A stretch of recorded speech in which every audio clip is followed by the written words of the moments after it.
Yes, there are others, but these are the most common ones, and by knowing them, we can deal with their subtypes too. This class of drugs stimulates the central nervous system, the CNS. Your body physically runs on systems of chemicals which are regulated by physical and emotional stimuli. You get upset or angry or scared, and specific chemicals are released or suppressed to correspond to that event. You feel excitement, love, or arousal, and the same thing happens with different chemicals in different amounts. As we talk about stimulants, we're going to hear a lot about the chemicals serotonin, dopamine, norepinephrine, and adrenaline. There are subtypes of those chemicals also, but this is enough for us to understand in sufficient detail how these drugs work, their mechanisms of action. These chemicals exist naturally within the human body and they serve different functions. SDNEs were explained in the How Addiction Works section. That information applies here, as SDNEs are major catalysts in stimulant effects. We can add one more specifically for this category of stimulants, adrenaline. Adrenaline, epinephrine, the energy chemical in gland. The adrenal gland gives you energy. It releases its chemical epinephrine and works alongside with the aforementioned norepinephrine. If it is triggered to produce or release abnormal amounts, overstimulated, you will feel that as a body high, feeling physically powerful and energetic, a decreased appetite, and a decreased need for sleep. The mental high would have the same qualities, but in thinking and feeling, powerful, energetic, etc. Without enough adrenaline, we feel lethargic, burned out, and depressed. With too much, we become manic. Stimulants cause your CNS to overproduce SDNEs and adrenaline. Stimulants trick the body into releasing these neurotransmitters in large amounts, disabling the built-in on-off switch that normally regulates them. When we use a stimulant, we get an extra amount of these energy-producing, happy-feeling, pleasure-reward sensations. No wonder they're addicting, right? Who doesn't want more of those feelings? Once again, we see that the introduction of the substance isn't really the agent responsible for our high. It is normal organic chemicals that we already possess. The stimulants cause the body and brain to release abnormal amounts of organic chemistry at once. So what's the downside? Once the drugs wear off, SDNE and adrenaline drop off dramatically. They crash.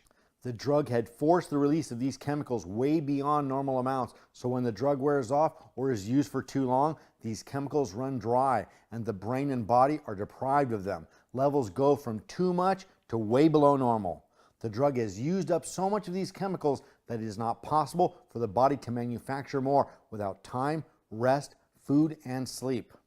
What goes up eventually comes way, way down. The glands in the body and brain responsible for this work atrophy, temporary loss of function, and cannot do their jobs until they recharge. Through prolonged abuse of stimulant drugs, these glands, nerves, synapses, and their related chemicals can atrophy long-term or even permanently. After years of episodic use, I quit meth after an 8-month binge episode of using copious amounts daily. Now absent, I could not stay awake for more than a few hours. It took months for me to organically produce enough adrenaline to be up and moving around for more than a few hours at a time.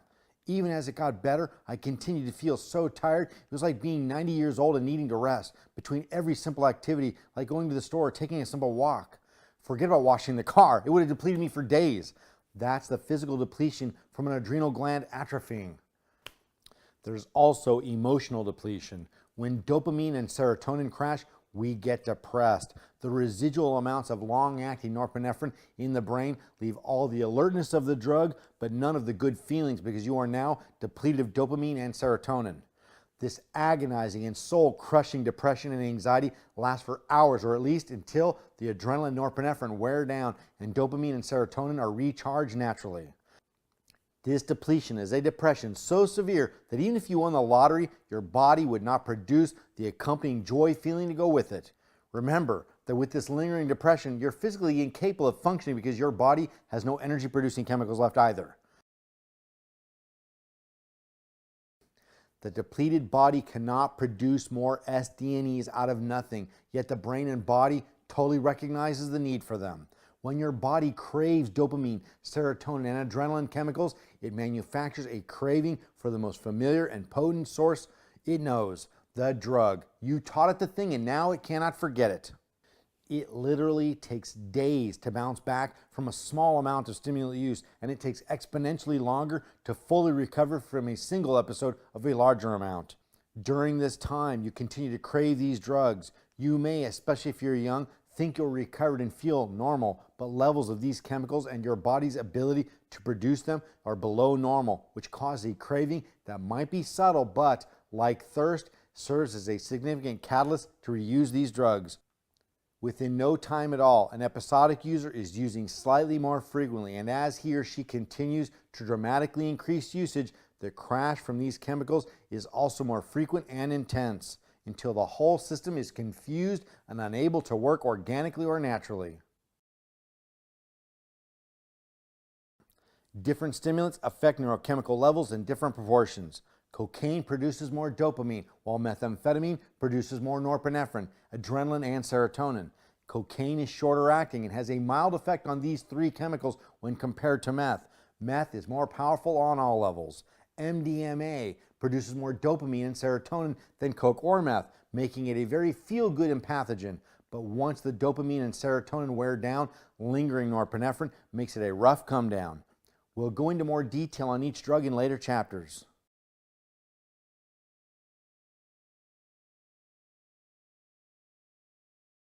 There are some crazy guys out there who could have made top dollar at chemical companies, but are in cookhouses in the desert inventing new chemical compounds that will produce different effects on the brain.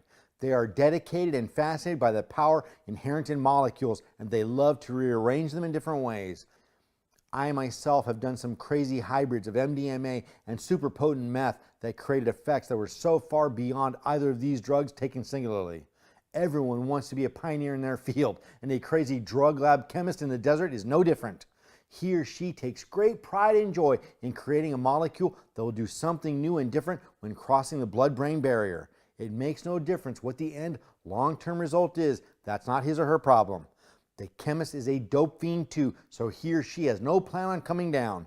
The long-term consequences are the least of his or her worries when creating a drug. Negative side effects and come downs are a minor worry to the chemist, so let's be realistic. There will never be a drug without a downside, ever. Yet every few years, people start talking about a new drug as if it were the savior of drug use.